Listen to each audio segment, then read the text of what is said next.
The Earth which we live in comprises 7 continents, 195 countries where 54 in Africa, 48 in Asia, 44 in Europe, 33 in Latin America and the Caribbean, 14 in Oceania, and 2 in Northern America, and a growing number of people living in it. In living in this world, we need to interact, communicate, and socialize with others through different situations, like in the workplace, in traveling, or even developing a relationship with them. But having a vast number of people with different cultures, how can we develop good relationship with them without being awkward and embarrassed?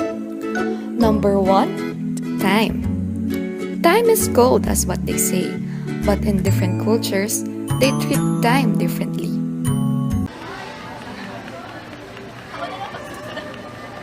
Oh my god, I'm so sorry. I'm late. Oh my gosh, it's 3 minutes late. I know, I was traveling. Most of the Western culture, time is very important since they are more time-oriented. So when you're having an event or a meeting in a Western country or dealing with the Westerners, don't be late.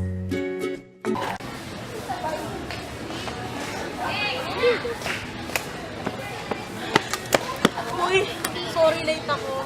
Grabe nakakapagod na. Okay lang, so oras ka naman late. Samur.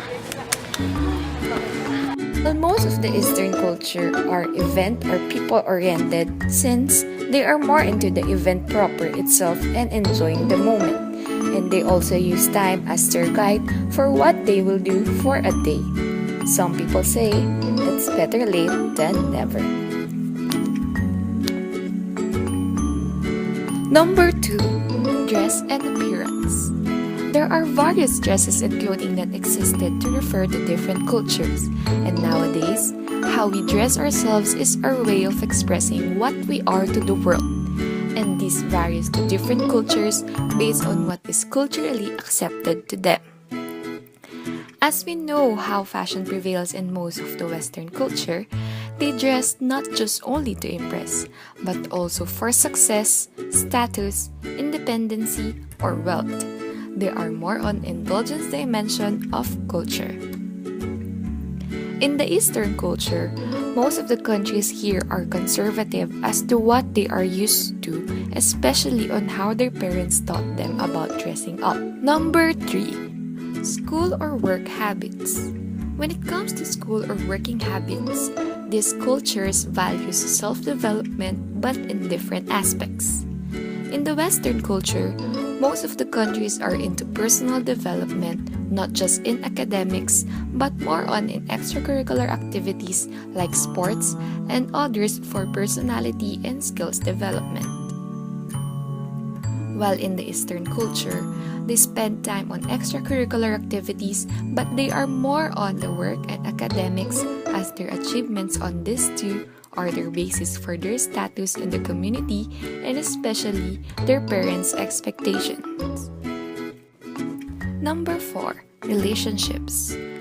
Both cultures are family-oriented, but in the Westerners, when it comes to personal relationships, teens are more open about their relationship and they value this as part of their self-development. Most parents let their child go on dates, which we can consider as consistent to the indulgence dimension of culture.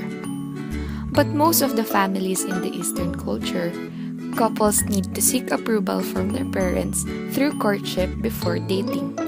Most teens try to hide their relationship and wait for the right time to introduce their partners to their parents since most parents value their education for their children.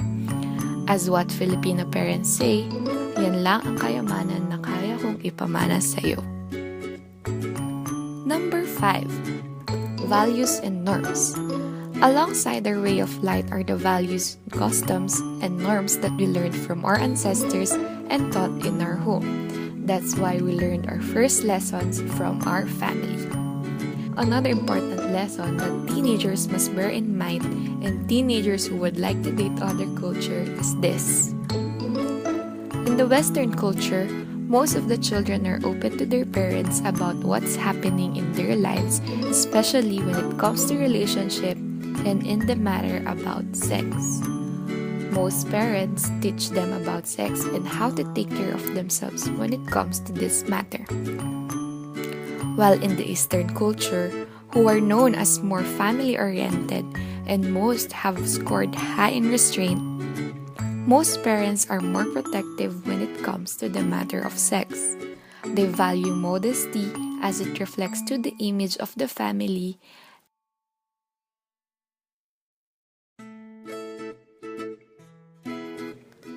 With these differences in various aspects, we must always remember that even though we are from the East or from the West, we must trust each other. We must be truthful, respectful, understanding, sociable, and remember the things in understanding culture. With trust, we can make the world a better place.